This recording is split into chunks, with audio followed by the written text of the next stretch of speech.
Gracias. Gracias por la presentación y gracias por vuestra asistencia, hombres, mujeres y niños. Y agradecer también brevemente, por no cansaros, por no quitaros demasiado tiempo, la labor que hace Meden, que prologa el libro, por la labor de Gema Delgado, sin la cual yo no sabría situar muchas cosas y no encontraría el sitio de publicarlas. Por lo tanto, gracias al sitio donde publico, que es El Mundo Obrero, que es un periodismo especial en un tiempo convulso en el que atraviesa una crisis terrorífica del periodismo.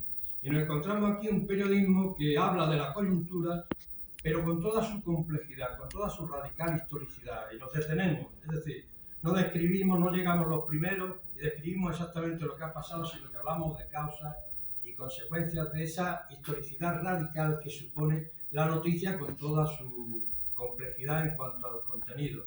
Ese mundo obrero que te pide los artículos con un mes de antelación y tienes entonces que situar el presente de una forma tranquila.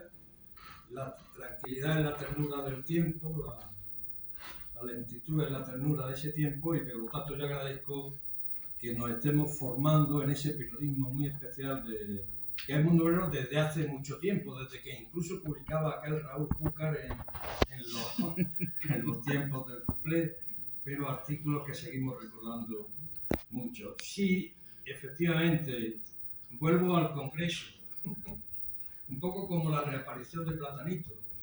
Después de estar aquí 18 años, volvemos Tamame y yo. Tamame se parece más a Platanito que lo mío.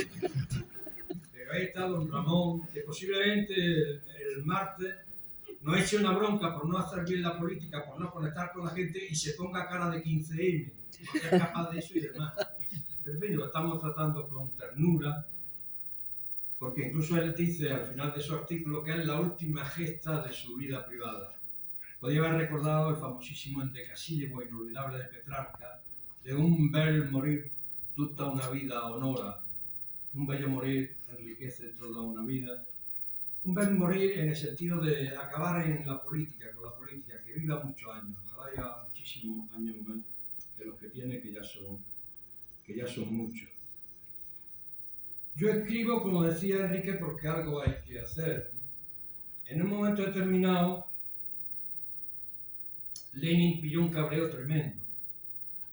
Y es que la Fargue, se dice así porque era hispano-cubano, había teorizado que él no pasaría de los 70, que estuviera enfermo o estuviera sano.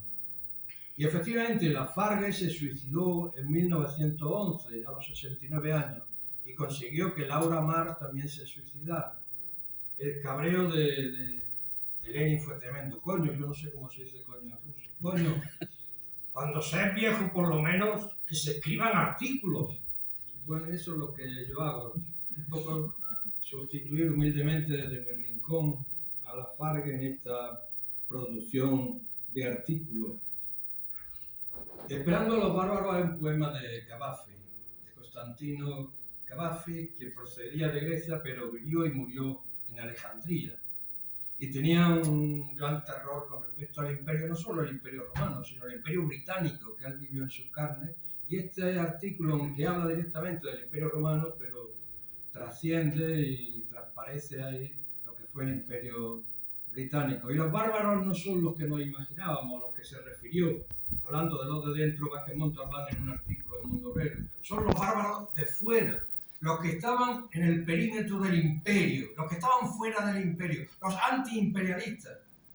Y en el artículo se dice que todos se detienen en el imperio corrupto, en el imperio decadente, porque van a entrar los bárbaros. Y el legislador deja de legislar, el monarca dice, ¿y ahora qué yo hago? Y le dice, tú espérate que llegarán los bárbaros y te dirán qué es lo que hay que hacer. Y todos se paran durante ese día porque van a entrar los bárbaros. Todos se paran esperando a los bárbaros. Pero al final del día llega alguien diciendo, oye, que no entran los bárbaros. Y otro más llega diciendo, oye, que es que no existen los bárbaros. Y Cavafy termina diciendo, esta gente no llega y a lo mejor hubiera sido una solución. Pues seguimos esperando a los bárbaros antiimperialistas y esperemos que esta vez lleguen. y refrenen, sofrenen de alguna manera a los bárbaros de dentro que sí están ahí, recuperando el sentido común franquista de una manera descarada, en autobuses, en bares, en las colas de la sanidad, en las colas de la enseñanza. Te encuentras unos discursos, desde luego, absolutamente infumables.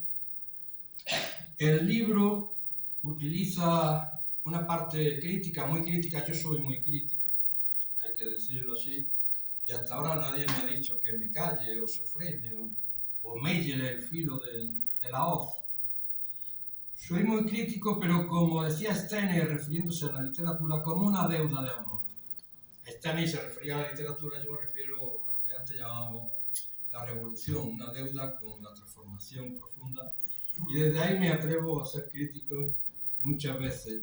Y luego tiene otra parte en positivo, no dando una alternativa, yo no me atrevería, sino en todo caso teorizando, tematizando el cañamazo, la matriz donde se puede insertar una alternativa concreta que poco a poco yo creo que iremos tratando de manera colectiva de cara a las elecciones de diciembre de 2023, si es que esto aguanta. En el prefacio de todo hay un hilo conductor teórico, filosófico. Con respecto al conocimiento y al mundo obrero, quien mejor lo explica es Spinoza, cuando habla del conocimiento. Spinoza dice, si tú ves un perro y para darlo a conocer lo describes tal como es, tendrás dos perros, pero no el conocimiento del perro. Hay que salirse del perro, ver el contexto, ver la realidad. Y Spinoza decía, el concepto de perro no ladra. Hay que explicarlo tranquilamente y hablar de causa y consecuencia, hablar de contexto. Y luego dos determinaciones en círculo, lo rojo, lo verde y lo violeta por un lado, que no solamente los colores de la clase, la ecología y la mujer, no, son sujetos históricos activos de enorme importancia. El sujeto feminista ahora, lo mismo que el sujeto republicano, que va dentro de los rojos, que tienen una determinación, una influencia en círculo, se mezclan en circunstancias históricas. Lo rojo, la economía, que es determinante en última instancia, no va a la primera en la lucha. Sobre todo cuando es un periodo constituyente, lo que aparece en primera línea o es la ideología o es la política. Y en este momento la ideología y el debate cultural tienen que ponerse en primera línea si queremos cambiar ese inconsciente que se expresa en las colas del autobús, hablando de directamente, sin más matices, de lo mismo que se hablaba durante el franquismo. Yo que nací en el 43 viví 30 y tantos años en el franquismo, no hablo de oídas. Y yo oigo las canciones, las temáticas, oigo el sonsonete de siempre, mucha gente. Nunca hemos tenido nosotros 51 diputados en este Congreso, ellos lo tienen. Por tanto, ojo al manojo. Que no es que viene el lobo. El mal periodismo se inventa sobre la idea que viene el lobo y el lobo no llegaba. Pero el buen periodismo dice, como decía Pepe Díaz ahí mismo, que viene el lobo y el lobo llegaba. El lobo llegaba, se instauraba, ponía su grupo parlamentario e incluso al final no bajaba ni en las encuestas demasiado. Hay una parte crítica y otra parte constructiva, positiva, aunque la crítica, el desbroce siempre es productivo, constructivo. En la parte crítica, lo ha dicho Gemma, se hace una crítica muy fuerte de la posmodernidad, pero no como arma arrojadiza, esa arma arrojadiza que nos lanzamos durante los congresos. Tú eres posmo, tú eres rancio, tú eres viejo, tú eres nuevo, tú eres abierto, tú eres cerrado. No. La posmodernidad, y ahí están los teóricos del momento como Jameson y otros, es la ideología dominante del capitalismo en el último periodo del superneoliberalismo, tal como se expresa en estos momentos. Yo creo que la matriz teórica empezó a ponerla a un hombre que en su deriva vital también se ve que lo hizo, como fue Michel Foucault, cuando dijo, yo creo que la realidad no existe, que solo existe el lenguaje. Y sobre esa idea, lo primero que se hizo es construir los discursos políticos, los discursos alternativos y programáticos, no sobre la realidad, no sobre el estudio de la realidad, sino sobre otro lenguaje, sobre otro relato. Sobre eso se construía la respuesta y aparece entonces el reino del lenguaje. Una imagen vale más que 1000 palabras, y esa imagen además es irrefutable, y absolutamente irrefutable si esa imagen sale en prime time, como sabe muy bien Mede. Si sale en prime time una imagen, ¿tú cómo la refutas? ¿Cómo refutas que ese pájaro no estaba en Irak y se le cubrió de petróleo de otra manera en otro sitio? Eso es irrefutable para los tiempos. ¿Cómo refutas la imagen de un sindicalista comiéndose una mariscada? Es imposible, aunque ponga a sindicalistas a comer lentejas durante 30 años. Esa imagen es irrefutable. Desde ese mundo nos están combatiendo de una manera muy práctica, muy eficaz, y hay que responder de alguna manera teórica y prácticamente. Porque es que si no, no vamos a tener fuerza suficiente, y pasaré después a la propuesta organizativa, si no luchamos contra esa calima del malestar que no se reconvierte en estructura de izquierda, en respuesta de izquierda, que se está reconvirtiendo en otra cosa en toda Europa, en toda Europa, a partir de un desfase, de un decalaje, de un desencanto organizativo.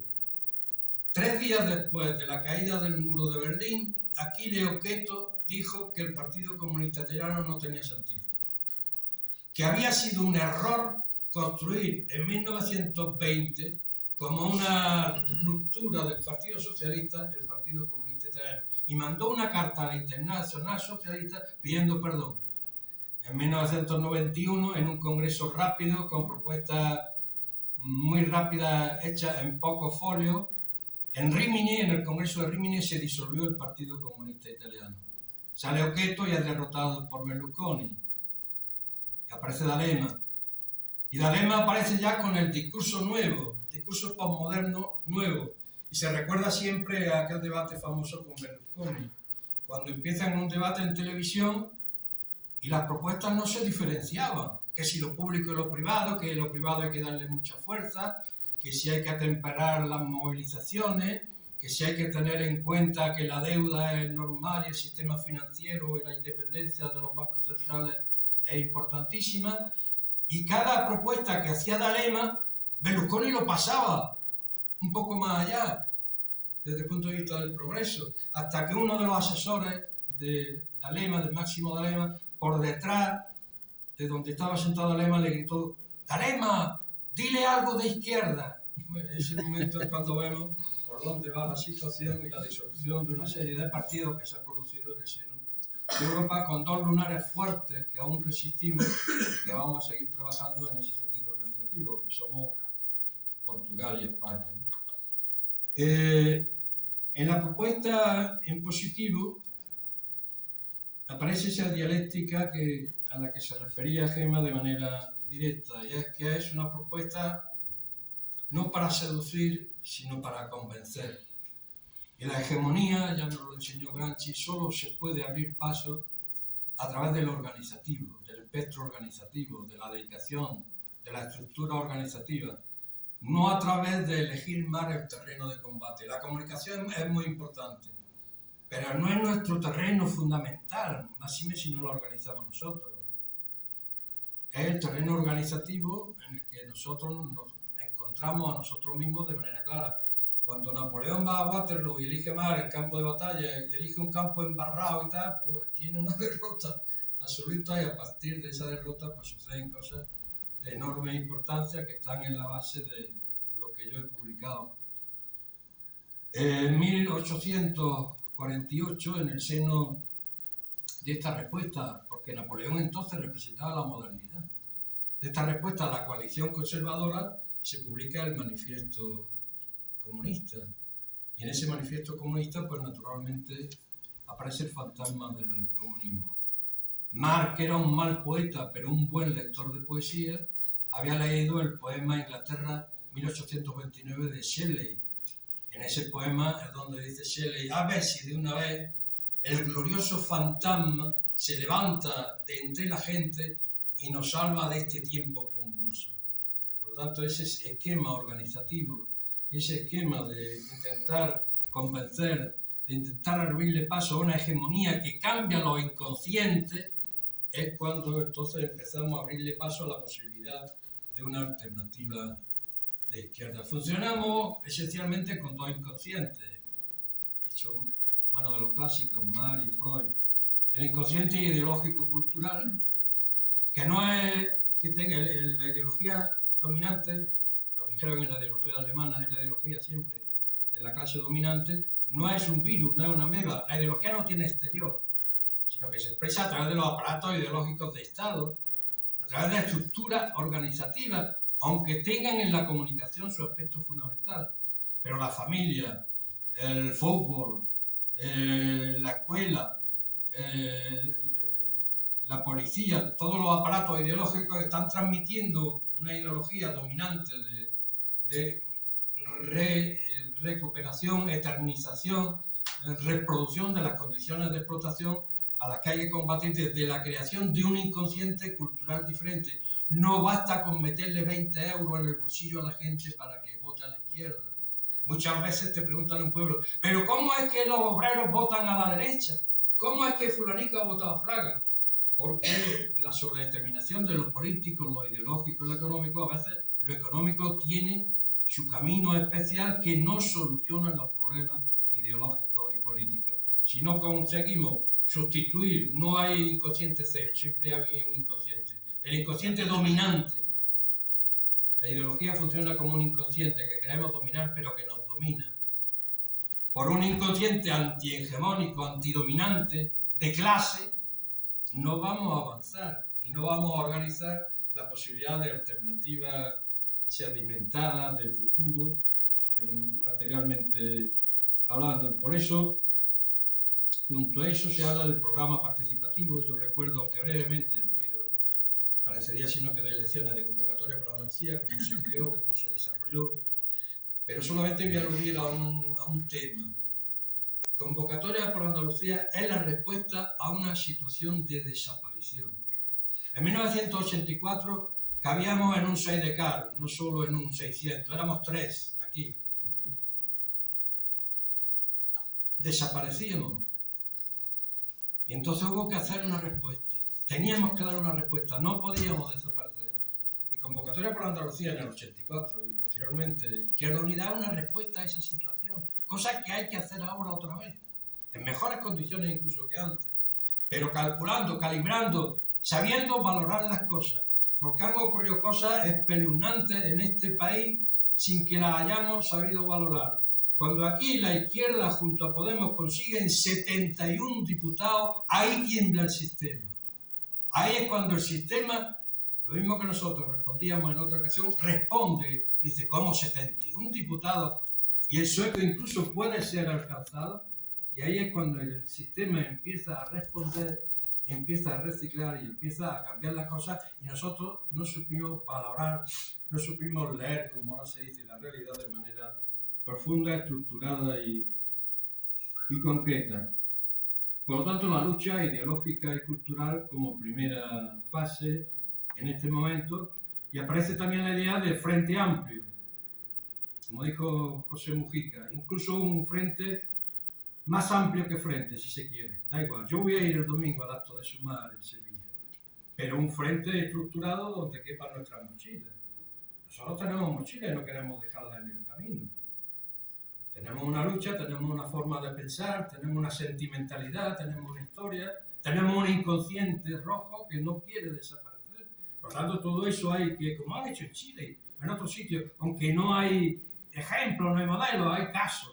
El caso chileno es uno y aquí será de otra manera distinta. Pero para que quepamos todos, tiene que caber la estructura y tiene que caber la estructura de lo organizativo. Porque es que si no, aparece, se dijo, no solo nosotros lo dijimos, sino gente de Podemos, cuando no hay estructura es cuando se es más dictatorial dentro de un partido. Cuando las estructuras existen de manera reforzada, la democracia existe también de manera reforzada y mucho más amplia. Y la lealtad pues se fabrica de una manera serena, tranquila, porque la lealtad no puede consistir en que todos los días nos estamos subiendo a un tren en marcha que no sabemos de dónde viene ni de a dónde va. La lealtad no es eso. La lealtad es, entre todos, poner el tren en marcha, echarle la madera, cada vez más madera, y marcar la dirección que tiene que llevar de cara a la alternativa que tenemos que construir. El libro termina en el problema del sello de correo. Claro, la derecha, ¿cómo va a aceptar un sello con la hoja y el martillo? ¿Os imagináis a un tío de voz recibiendo una carta con un sello con la hoja y el martillo a través de los servicios del Estado? ese tío le entró una diarrea terrorífica, ¿no? Y empezaron a luchar con fuerza y empezó a salir un anticomunismo feroz y tremebundo. Y ahí la reflexión que sale de la siguiente idea. Si estamos en desuso, si nos estamos desmoronando, si el partido está desapareciendo, ¿por qué cada vez hay más anticomunistas? ¿Por qué ocurre esto? Lo dijo Tiermeyer, el arquitecto, porque somos los únicos que tenemos una alternativa completa estructural al capitalismo. No hay otro partido. Es el Partido Comunista, que existe todavía en muchos sitios, y en muchos sitios gobernando sin que se repita la idea. Grandes sesiones y partes de la India, de China o de otros sitios, ¿no? Cuba o ahora el giro que se está dando en toda América Latina, aunque le pese a Joaquín Sabina y Río. Luego otro de los artículos que aparece con fuerza es el PC y la literatura. Efectivamente, se puede concebir la literatura sin el PC, y claro, es así, pero no se puede concebir el PC sin la literatura desde su nacimiento, desde años 20, con Miguel Hernández, con toda la generación del 27, comunista o no, pero con una influencia muy clara, muy directa, que lo dijo Masao, que no era comunista y que hizo, lo sabe Adolfo de Fuera, artículos muy serios contra Cernuda y su rendición, según Masao. Pero Masao llegó a decir que sin la influencia, sin la forma de trabajar y de ser del Partido Comunista de España, no se entendería la literatura española de aquel siglo de plata o de platino que tuvimos en 1920, 1927 y los años posteriores. Y con gente con una enorme capacidad de trabajo organizativo, como Rafael Alberti y sobre todo como María Teresa León, que aunque decía que era muy presumida, que si llevaba pieles, que si tal, lo decían porque era mujer, pero tiene dos de las mejores novelas de la historia de la literatura española. Si es que novela se puede hablar de Memoria de la Melancolía. Hasta cierto punto es una autoficción de una enorme importancia. El PC y la literatura porque influye, porque además es un terreno donde no puedes decir cosas que no puedes decir en otros territorios discursivos. Incluso puedes perderte, como una novela que yo voy a publicar ahora, que me va a publicar Pimentel, que se llama Siberia, que me va a llevar a la ruina. La literatura es el oficio más peligroso del mundo, como dice Raúl del Pozo, y en ese camino estoy trabajando, en que sea peligrosa de verdad. Peligrosa, y lo descubrió Marx, leyendo a Balzac. Marx dice una frase que explica muchas cosas de por qué la literatura, la escriba quien la escriba, es peligrosa para el sistema. Dijo Marx, he aprendido más economía en Balzac que en todos los economistas de la época. ¿Qué quería decir si hablaba de un legitimista, de un conservador? Quería decir que la literatura, a pesar del autor, da a ver toda la trama del sistema, cómo funciona el sistema en lo ideológico, en lo cultural, en lo económico. Dónde se sitúa tal personaje, cómo actúa, cómo consigue el dinero, cómo traiciona. Y da la estructura del sistema de los resignados y de los resignantes, de los dominantes. Y esa es la idea fundamental de cara a seguir trabajando en literatura. Mucha gente, como se está haciendo, mucho realmente donde en la esquina donde el viento congelado golpea con más fuerza, que yo cito y que ha citado Pema, entre ellas Lucía Socan, Joaquín, el Feltrinelli nuestro ahí en Andalucía y en España, en toda España, lo mismo lo es en Zamora, que aparece en Betanzos, o aparece en Hospitalet, o gente como Pinilla, gente como Andrés Vázquez de Sola, trabajan en una esquina muy difícil, pero ahí siguen laborando, resistiendo y diciendo que no se rinden, y eso es suficiente. No rendirse es suficiente. A veces ganar no es obtener la victoria, sino instalarse en la lucha, instalarse hasta el final, y es un poco lo que habría que explicarle a Ramón. Ramón, no te traiciones a ti mismo ni te traiciones a los demás. Una parte de la historia que representamos ya no es nuestra, es de todos, es de un montón de gente que hemos dado la batalla por estas libertades ortopédicas, es verdad, pero que están ahí y funcionan y han conseguido que salgamos por lo menos de las cárceles, que ya es importante. Y luego aparece otra línea también de funcionamiento, y voy terminando, en los artículos, 111 artículos durante 11 años, que es el amor. No me pongáis al amor en la letra pequeña de la ideología.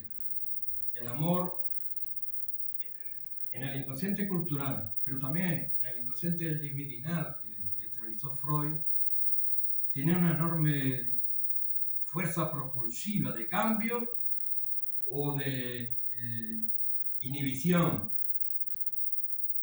Y desde ese punto de vista, pues se trata de cambiar el amor romántico, el amor dominio, el amor apropiación, por un amor distinto que por ser distinto, por ser nuevo y por ser amor, va contra el mercado. Porque ahora todo el mercado, espacio, tiempo, carne y obra. Ese es el principio fundamental de la posmodernidad. Todo el mercado. Y el amor tiene esa capacidad para ir contra el mercado, que es la parte fundamental donde se asienta ese patriarcado que tiene como misión especial, entre otras cosas, dentro de la economía, que no se pague a las mujeres el trabajo no pagado que realizan. Esto es lo fundamental. Por eso las mujeres cuando salen el 8M a la calle y gritan, si nosotros paramos, se cae el sistema, dicen la verdad. Si hay que pagar el trabajo a las mujeres, si hay que restablecer ese trabajo no pagado que utiliza el sistema para reproducirse, el sistema se viene abajo. Por lo tanto, los feminismos de una fuerza tremenda junto a los republicanismos, y por eso el emergente, el franquismo, el neofascismo o el FBI, fascismo de baja intensidad, lo pone en su línea de ataque en primera magnitud. El amor que se puede datar como invento históricamente hablando. El 7 de abril de 1327, Petrarca ve por primera vez en la puerta de la iglesia de Aviñón, a la salida de misa de 12, a Madonna Laura. La primera vez que la ve.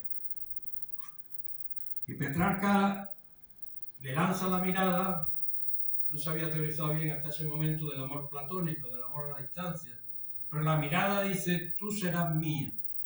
Yo soy viejo, no, yo no estaba allí todavía, pero he leído sus sonetos, sus poemas.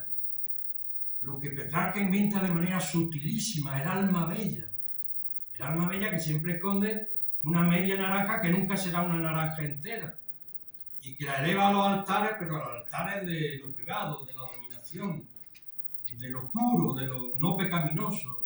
El alma bella, en la teoría de Petrarca, esconde toda la creación del amor romántico, ese amor romántico que criticó muy bien la feminista norteamericana que ha muerto hace poco, Kate Miller, cuando dijo, mientras los hombres gobernaban, nosotras nos dedicábamos a amar. Y no está mal amar está bien, yo no voy contra el amor, pero no ese amor. Hay que ir a otro amor de igualdad, a otro amor donde no se apropien de ti, a otro amor donde no te pongan a la sombra, donde no te pongan en segunda división, a otro amor donde exista en plenitud de condiciones. Y es cuando terminó teorizando que lo personal es político, que lo político está en todas partes, que lo político es intentar cambiar con las fuerzas de convergencia de la unidad de cara al futuro, y eso se llama política en sentido fuerte, y en estos momentos es realmente la unidad un principio objetivo de primera magnitud. O trabajamos unidos o nos ahorcarán por separado. Me parece que de cara al futuro habría que tener un poco en cuenta. Y finalmente, en la lógica del discurso de 211 artículos, figura el fantasma además al que he aludido antes, el fantasma de Shelley, que lo inventó en 1829, haciendo una crítica tremenda a los jueces, a la monarquía, a los políticos, a todo lo que funcionaba al margen de la realidad, a los ganaderos y agricultores que no sabían para qué trabajaban, a la gente que no podía vivir. Y entonces exclama, ven ya, fantasma, es el fantasma de la lucha por el común, el fantasma de la lucha por la gente. Y yo termino simplemente evocando a este fantasma, es el fantasma de una nueva liberación, de una alternativa, de una nueva forma de organizarnos, de la necesidad de seguir luchando con nuestros bagajes, y aquí está Víctor Díaz Cardiel, con nuestras mochilas, con nuestras estructuras de cara a un futuro que no está perdido, ni mucho menos. Nos van a dar la impresión de aquí a los próximos 2 años que hemos desaparecido. Ahí tenéis el último mensaje de la señora Ayuso. La izquierda está destrozada, matadlo. Lo dice eufemísticamente, supongo. Pero no van a poder con nosotros, no van a poder con nosotros. Salud y muchas gracias por haber venido.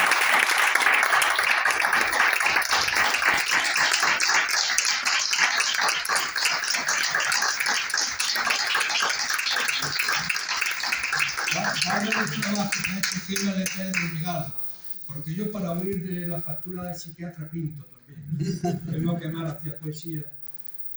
Es la viuda del Piojito que bordaba en una de las estancias de la Alhambra. Eso es una puerta de la Alhambra, que hay que tener bordando. Yo le pongo la bandera republicana, ella bordaba